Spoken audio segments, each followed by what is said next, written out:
Okay जी, मैं आपको फिर दोबारा से वो म्यूट कर रहा हूँ सो दैट के, क्योंकि आप लोगों की आवाज़ें साथ साथ आ रही होती हैं। जल्दी से ज्वाइन हो जाएं, फर्स्ट मीटिंग के बाद उसी दौरान कट हो गया था। अब पहले आप लोगों से थोड़ा सा पूछ लेता हूँ कि फर्स्ट मीटिंग में हमने क्या कुछ काम किया है, उसके बाद फिर जो है वो फर्दर हम आगे करते हैं। 2 मिनट लेते हैं, 2 मिनट के अंदर अंदर उम्मीद है कि तमाम लोग जो है वो ज्वाइन कर लेंगे।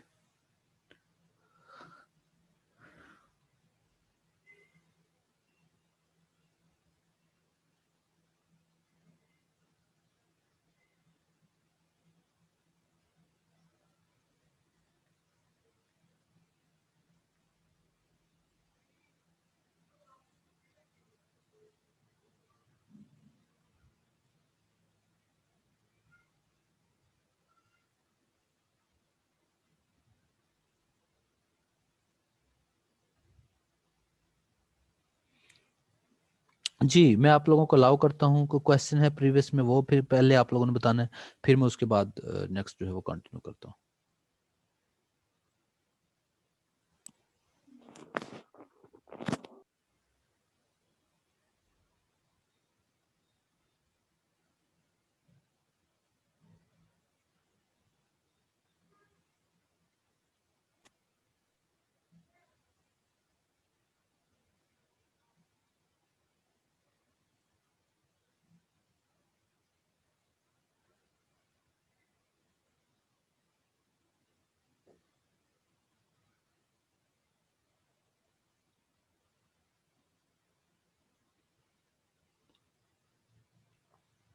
जी, किसी का है कोई क्वेश्चन, वरना फिर मैं पूछने लगा हूँ अब प्रीवियस वन में से।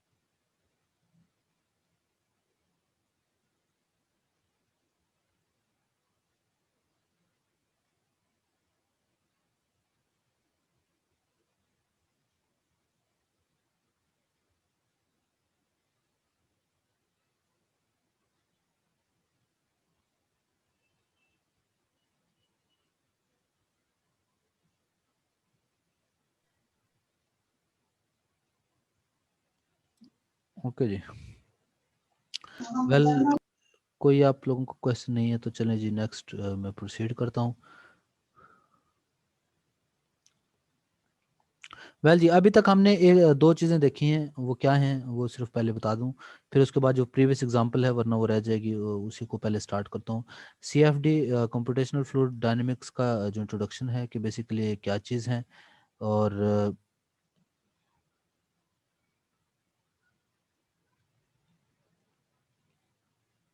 फिर उसके बाद इसके अंदर के इन जनरल इसका एनालिटिक जो सोल्यूशन है इन इक्वेशन का, कि जो गवर्निंग इक्वेशंस होती हैं, इनका एनालिटिक सोल्यूशन किन वजूहात की बिना पे नहीं डिस्कस किया जा सकता, वही बेसिक रीजंस होती हैं जो कि CFD की तरफ हमें लेके जाती हैं, कि हमें डिफरेंट टाइप्स ऑफ मेथड्स जो है अडॉप्ट करने पड़ते हैं जिसकी वजह से CFD आती है।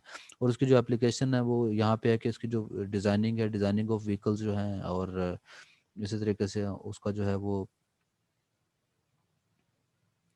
हमारे पास कैटेलिटिक कन्वर्टर, दोनों एग्जांपल्स यहाँ पर बड़े अच्छे तरीके से उसने एक्सप्लेन की कि ये डिफरेंट एग्जांपल्स हैं जिसके अंदर CFD मॉडल्स जो है वो यूज़ हो रहे होते हैं। अब उसके बाद CFD मॉडल्स के जो न्यूमेरिकल मेथड्स हैं यूजिंग अ स्प्रेडशीट, वो यहाँ पर बताए गए हैं। अच्छा, अभी इन मॉडल्स को यूज़ करने से पहले और उसकी इसकी एग्जांपल, क्योंकि इसका ना सिर्फ हम मॉडल पढ़ेंगे, फिर उसकी हमें एक एग्जांपल भी तो करनी है, तो हम इसका मॉडल पर करने से पहले और इसकी एग्जांपल सॉल्व करने से पहले अब क्या करेंगे कि हम ये करते हैं काम, इससे प्रीवियस जो दोनों एग्जांपल्स हैं उनको सॉल्व करते हैं।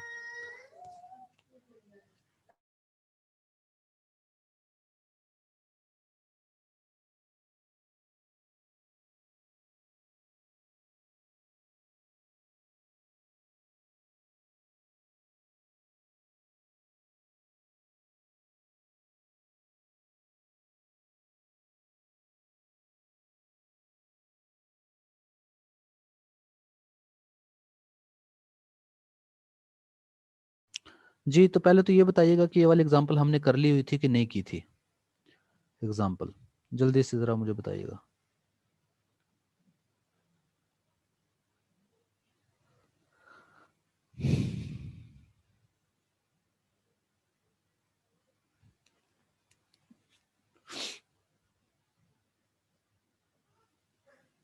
ओके, अब fluid flow,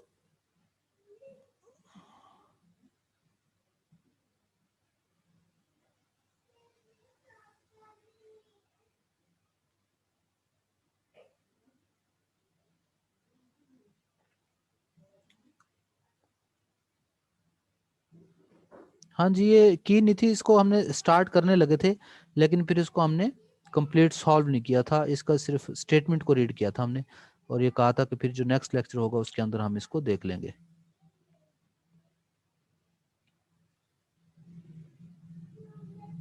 well, a liquid flows down on an inclined plane surface in a steady, fully developed laminar film of thickness h। कि हमारे पास ये डाउन स्ट्रीम एक फ्लूइड फ्लो कर रहा था और ये एक्सिस के लॉन्ग मूव कर रहा था, जो कि 15 डिग्री पे इंक्लाइंड प्लेन थी, और बड़ी ही बारीक सी फ्लूइड की जो लेयर है वो है, यूं कह लें कि एक प्लेट के ऊपर से हल्की सी तह बह रही है फ्लूइड की, फ्लैट प्लेट के ऊपर से, और उसकी जो हाइट है फ्लूइड की वो 1 मिलीमीटर है, जो कि बहुत छोटी है, और विड्थ भी जो है, अच्छा बी विड्थ 1 मीटर जो है ना, ये विड्थ कहाँ पे मौजूद है भाई, ये वाली विड्थ वो है जो कि इसकी चौड़ाई है, चौड़ाई से मुराद ये कि दूसरी साइड पे एक तो ये है ना, इसकी ये लेंथ है, एक हाइट है, एक इसकी विड्थ भी होगी, तो चौड़ाई इनके जो नहर की जिस तरह चौड़ाई होती है, ये तो इसकी हाइट दिखा रखी है ना, तो चौड़ाई इसकी या नहीं दिखाई हुई, तो वो जो है वो 1 मीटर है बी विड्थ। और ये उसका वेलोसिटी प्रोफाइल है कि सबसे नीचे वाली लेयर जो है वो उसकी ज़ीरो वेलोसिटी है, और जैसे जैसे हम ऊपर की तरफ मूव कर रहे हैं वैसे वैसे वेलोसिटी इंक्रीज करते करते टॉप मोस्ट की वेलोसिटी जो है वो सबसे ज़्यादा है। ओके,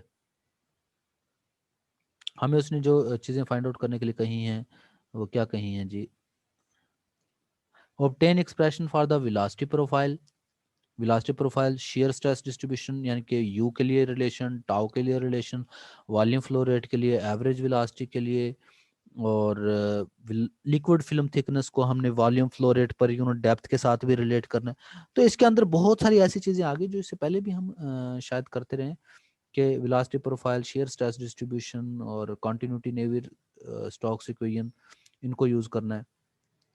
तो ये सारे ही काम अब हमने करने हैं।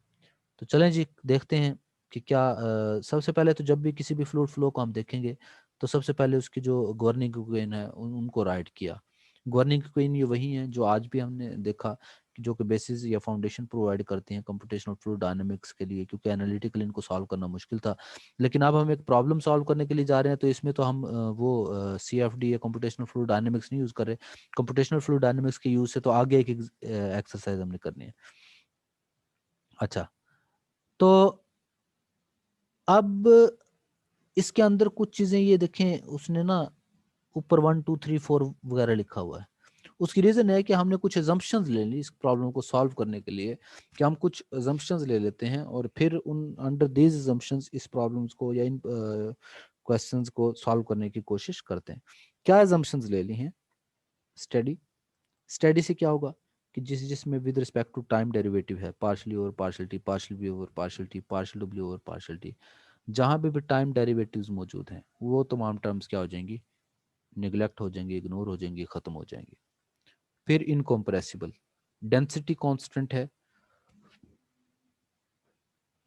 डेंसिटी की वजह से अगर कुछ टर्म्स हैं या डेंसिटी किसी के अंदर मल्टीप्लाई हो तो वो बाहर आ जाएगी। अच्छा, नो फ्लो और variations of property in z direction, W is equal to zero, partial और partial is equal to zero.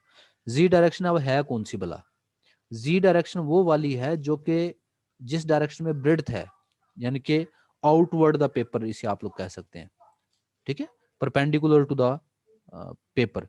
अच्छा, ये स्टूडेंट ने क्वेश्चन किया कि सर अजम्पशंस क्यों लेते हैं? जी, आप लोगों में से ही कोई इसका आंसर करेगा? क्योंकि इससे पहले बहुत सारे क्वेश्चंस में ऐसा हुआ, बहुत सारे इक्वेशंस की डेरिवेशन में ऐसा हुआ कि हम अजम्पशंस लेते हैं। तो उसके बाद भी अब एक स्टूडेंट का एक क्वेश्चन है कि हम अजम्पशंस क्यों लेते हैं? कौन बताएगा जी हम अजम्पशंस क्यों लेते हैं?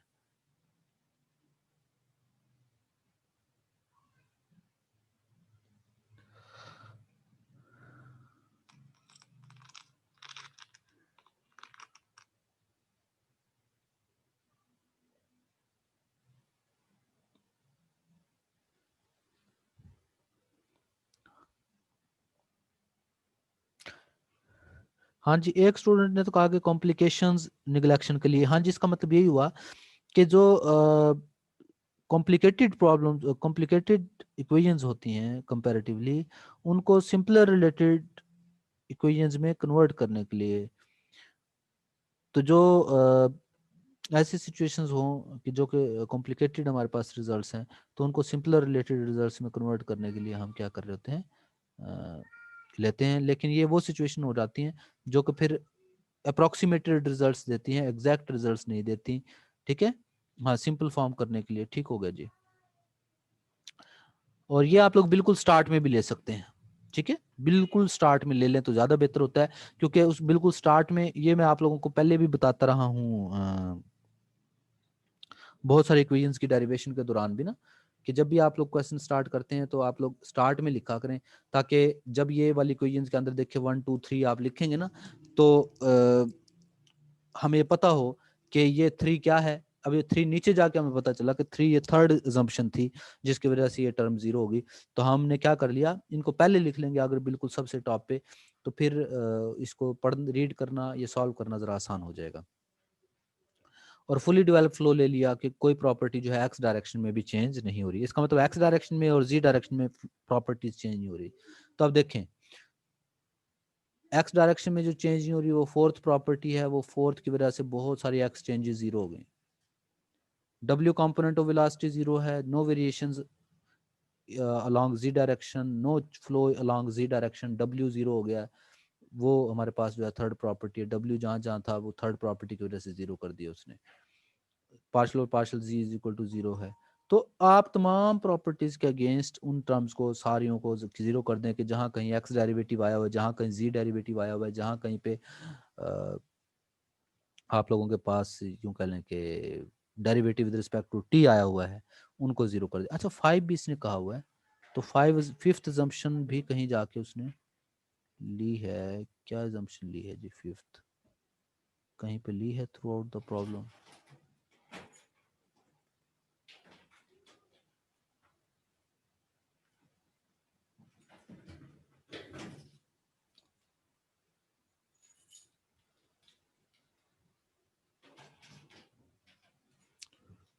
अच्छा, मुझे यहाँ पे फोर प्रॉब्लम्स ही नज़र आ रही हैं, लेकिन यहाँ पर दो जगह पे derivative with respect to y को 0 किया हुआ है, y डेरिवेटिव टर्म्स। और ये फिफ्थ अजम्पशन की वजह से उसने किया है। ये 5 उसने कहाँ पे लिखा है?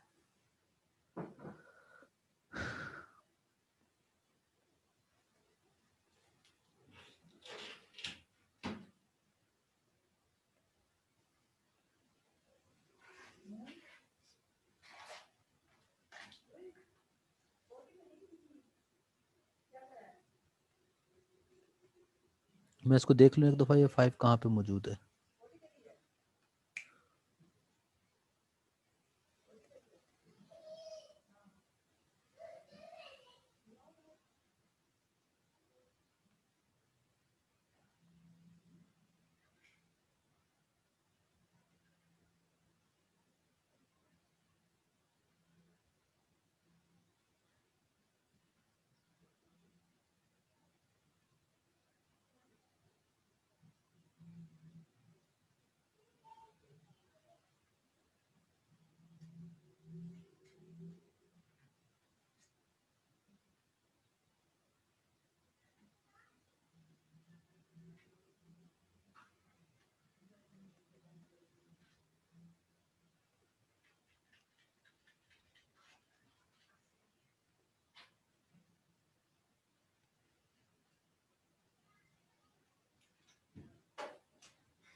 हाँ जी,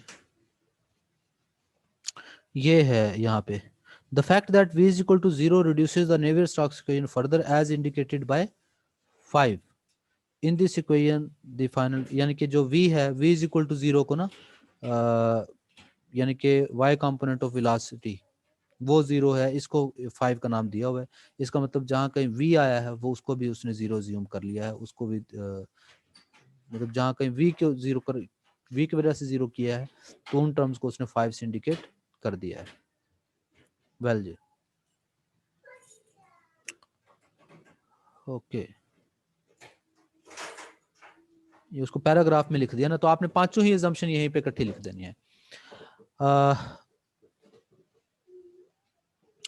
अजम्पशन, अच्छा, अजम्पशन 1 की वजह से क्या हो जाएगा, टाइम वेरिएशंस वाली टर्म जीरो हो जाएंगी। सेकंड अजम्पशन की वजह से हमारे पास वेरिएशंस इन डेंसिटी वाली टर्म्स जो हैं वो जीरो हो जाएंगी। इसी तरीके से हमारे पास थर्ड अजम्पशन जो है वो कहती है कि जी डायरेक्शन में चेंजेस नहीं है, तो वो हमारे पास जी वेरिएशंस वाले टर्म्स को जीरो कर देगा।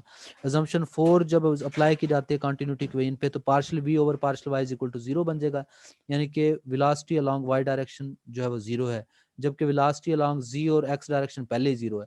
तो इसका मतलब जो वेलोसिटी कंपोनेंट है वो तो है ही जीरो, वी वेलोसिटी का वी कंपोनेंट, तो V is equal to zero है। तो ये भी हम यूज करेंगे एज अ फिफ्थ अजम्पशन।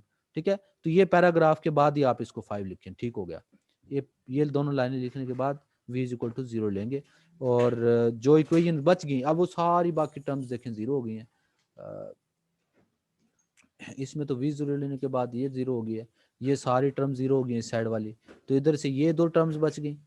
ठीक है, और यहाँ से जो है ये जो जो टर्म्स क्रॉसपॉन्डिंग टर्म्स बच गई हैं वो यहाँ पर राइट कर लेंगे।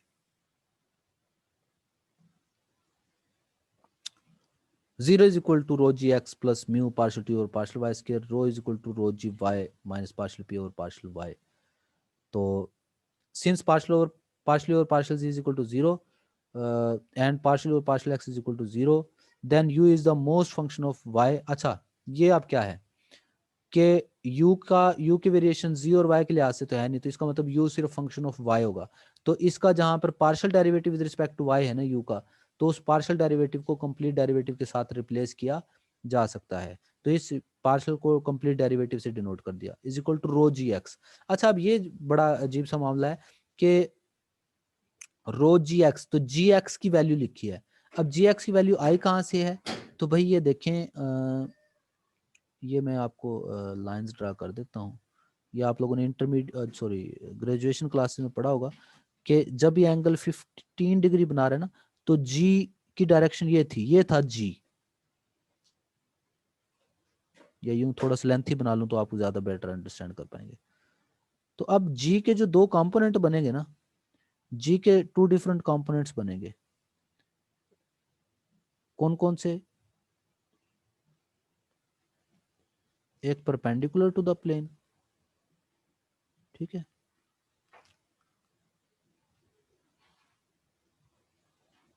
एक ये, और इसके दरमियान भी वही एंगल होगा थीटा, यानी कि इसके अंदर, ये आपको याद होगा, ये मैकेनिक्स पढ़ते हुए आप लोग ये बनाते थे इस टाइप का कि ये जो है अगर जी है तो ये नॉर्मल टू द सरफेस है, तो ये अगर ये एंगल 15 डिग्री है या थीटा है, ये जी है, तो ये बेस बन गया ना, तो ये जी कॉस थीटा बन गया,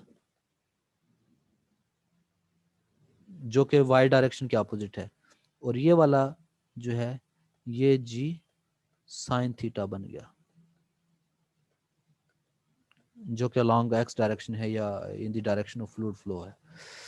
तो यही उसने देखें जी एक्स की जगह पे जी साइन थीटा पुट कर दिया, और दूसरा ये पॉजिटिव एक्स डायरेक्शन में, तो इसी वजह से उसी तरह ही आया है, नेगेटिव साइन बरकरार रहा। जबकि जब वाई कंपोनेंट की बात करी है, बल्कि इसी को आप सिंप्लीफाई किया है कि एक दफ़ा इंटीग्रेट करेंगे फिर दूसरी दफ़ा इंटीग्रेट करेंगे, तो यू की ये वैल्यू आ गई, क्योंकि उसने दो चीज़ें पूछी ना, वेलोसिटी प्रोफाइल, तो यू की वैल्यू तक लेके जाना है। तो पहले D two U over D Y square था, एक दफ़ा इंटीग्रेट करेंगे तो D you over D Y बच जाएगा, फिर अगले दफा इंटीग्रेट करेंगे तो अकलौता यू बच जाएगा, और with respect to Y integrate कर रहे हैं तो थीटा वाली टर्म्स चेंज नहीं हो रही। अच्छा, ये आ गया। अब बाउंड्री कंडीशंस क्या है कि y is equal to zero पे u is equal to zero है, जाहिर है वेलोसिटी, और at y is equal to h पे, यानी कि फुल हाइट पे जाके मजीद चेंज अलॉन्ग वाई डायरेक्शन जो है वो जीरो होती है। तो दोनों कंडीशंस अप्लाई करके C1 और C2 की वैल्यूज जो आई, उससे U का जो फाइनल रिजल्ट आया वो ये था, इसमें से भी कुछ चीजें कॉमन लेने के बाद U की ये वैल्यू आई है फाइनल। अच्छा, फिर अब हम U की जब वैल्यू आ गई तो टाउ वाई एक्स क्या होता है, mu D you over D y, तो D you over D Y,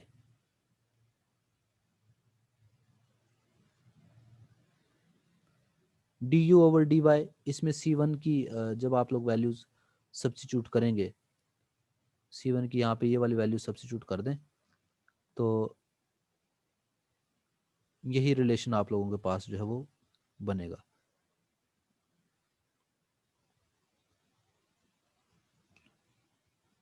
From equation 5.25a, after setting partially or partial x is equal to 0, one dimensional flow में 2.15, अच्छा ये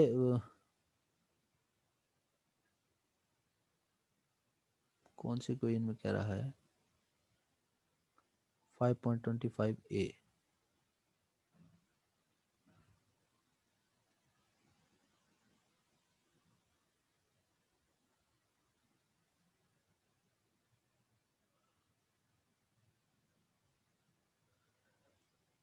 tau y x is equal to mu partial u और partial x plus partial u और partial y. अच्छा, partial v over partial x और partial u और partial y, तो partial v over partial x की वैल्यू और partial u और partial y की वैल्यू जो with respect to y derivatives हैं, sorry with respect to x derivative, वो तो हमारे पास खत्म ही हो गया, तो D you over D Y वाली ही वैल्यू यहाँ पर यूज करी है उसने, म्यू म्यू के साथ कैंसिल आउट हो जाएगा ना, क्योंकि इसमें यहाँ पर म्यू के साथ D you over D Y multiply हो रहा है, तो D you over D Y की जो वैल्यू ये लिखेंगे तो उसमें म्यू जो नीचे मौजूद है C1 की वैल्यू सब्स्टिट्यूट करने के बाद, इसको पेज के ऊपर करें ना जरा, मैं आप लोगों को बताता हूँ, आप जल्दी से मैं इसकी साउंड जरा ऑन करता हूँ, आपको फिर बताता हूँ कि आपने क्या लिखना है।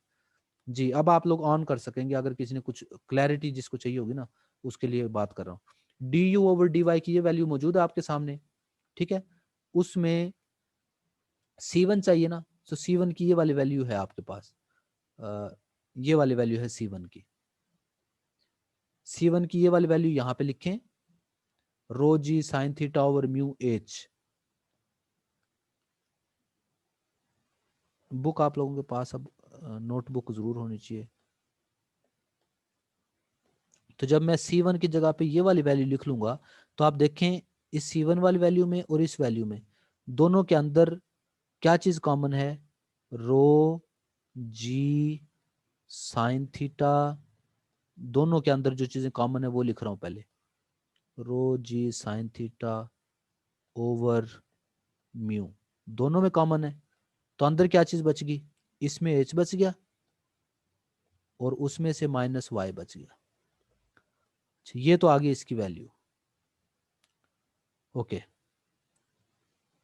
वेल, ये D you over D Y की वैल्यू आ चुकी ना, क्योंकि मैं वो अब साथ साथ लेके जा रहा हूँ ना, जहाँ पे उसने वैल्यूज डायरेक्ट यूज कर रखी हैं, फिर वो बाजू का इश्यू क्रिएट करेगा। अच्छा अब देखें,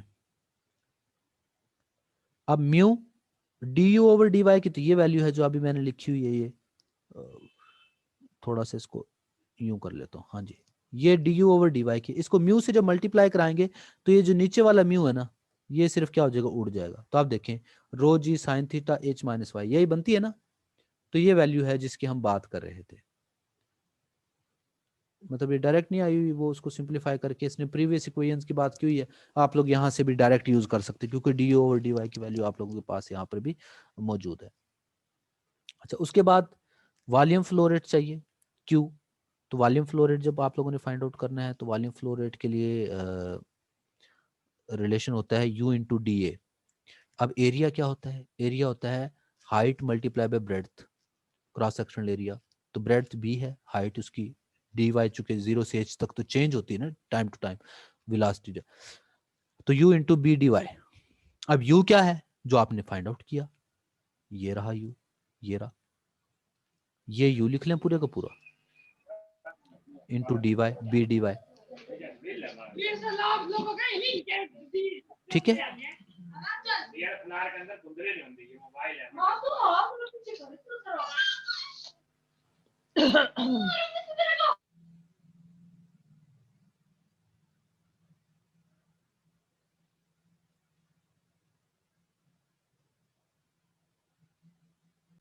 ओके तो अब ये जो तमाम वैल्यू है इसको विद रिस्पेक्ट टू वाई हम क्या कर देंगे, इंटीग्रेट तो इसकी इंटीग्रेशन का प्रोसेस है और कुछ भी नहीं है, क्योंकि बाकी टर्म्स में जिसमें y मौजूद नहीं है उसको एज इट इज रखेंगे, और बाकी जिन टर्म्स में y मौजूद है उनको with respect to y integrate करके लिमिट 0 से h तक अप्लाई करवाएंगे, q की वैल्यू आ जाएगी। एवरेज फ्लो वेलोसिटी मालूम करने के लिए q over a, area b multiply by h है, उसको b और h पे q की जो वैल्यू आपने निकाली है उसको b h पे डिवाइड कर दें तो एवरेज फ्लो वेलोसिटी आ जाएगी। तो ये बाकी वो रिलेशंस ही हैं जो कि किसी स्पेसिफिक हाइट पे के h और b की एक स्पेसिफिक वैल्यू और थीटा की ये वैल्यू देके फिर वॉल्यूम फ्लो रेट की एग्जैक्ट वैल्यू फाइंड आउट करनी है। अच्छा, ये तो उसकी एप्लीकेशंस में आ गया कि हम क्या है गिवन सिचुएशन गिवन फॉर्मूलेशन के जरिए क्या कर सकते हैं, वॉल्यूम फ्लो रेट या जो भी वैल्यूज हमें फाइंड आउट करने के लिए कहा जाए या उसका सोल्यूशन में अननोन्स फाइंड आउट करने के लिए कहा जाए तो हम फाइंड आउट कर सकते हैं। यहाँ तक अगर किसी का कोई इशू है तो बता दे। अब इसकी नेक्स्ट एग्जांपल रह गई है एक सेकंड, और नेक्स्ट पोर्शन हमने इसका कर लिया है सीएफडी का।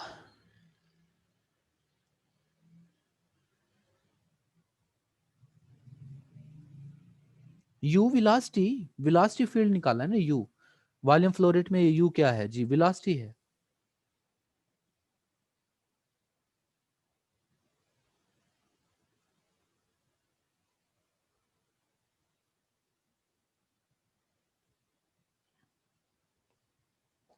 अच्छा, और दूसरी बात ये कि अब वेल अब ठीक हो गया जी। अच्छा, ये कंप्लीट हो गया है हमारा जो आज का सेशन था, एक तो ये आप लोगों ने देखना था।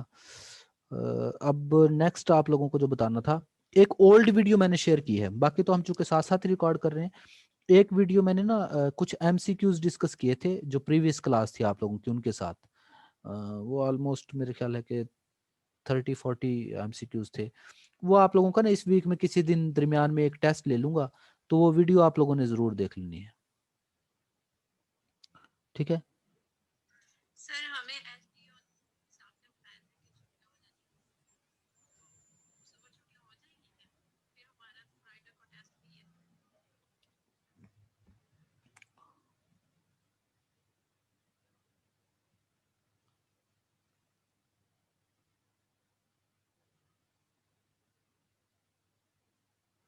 हाँ जी, वो वीडियो अच्छा कैंडिडेट्स ने कहा कि वो प्ले नहीं हो रही जी, वो प्ले नहीं होगी। वो मैंने मेरे ख्याल है कि वो प्राइवेट में उसको रखा हुआ था मोड पे, वो इस वजह से प्राइवेट मोड पे रखा हुआ था कि आप लोग उसको चूंकि वो स्टार्ट करते, तो वो चूंकि लेक्चर अब न्यू नहीं है, वो ओल्ड लेक्चर था, तो वो फिर आप लोगों को ज़ाहिर है वो यूं महसूस होता कि शायद वो आज के लेक्चर की जगह पे मैंने शेयर किया है। तो वो वीडियो आज के लेक्चर की जगह पे नहीं थी, आज का लेक्चर तो एज इट इज़ ही होना था, तो वो मैंने प्राइवेट में उसको कर दिया था ताकि आप लोगों को ये आइडिया रहे कि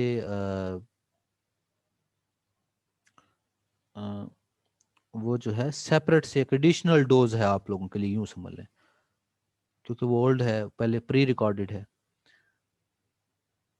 तो मैं उसकी अभी प्राइवेसी हटा देता हूँ, प्राइवेट से उसको पब्लिक कर देता हूँ दोबारा से, और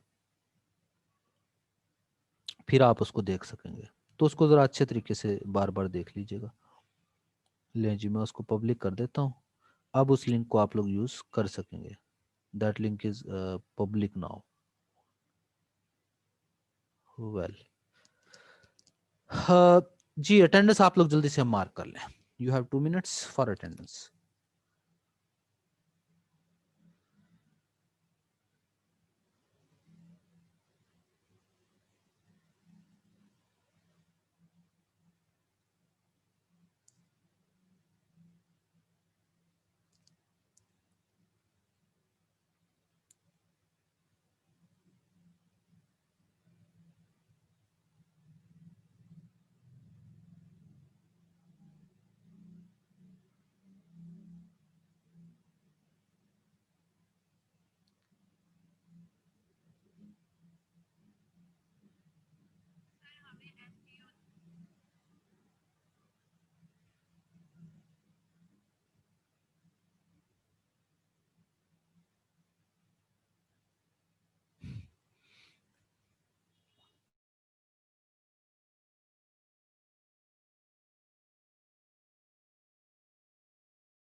हाँ वेल जी,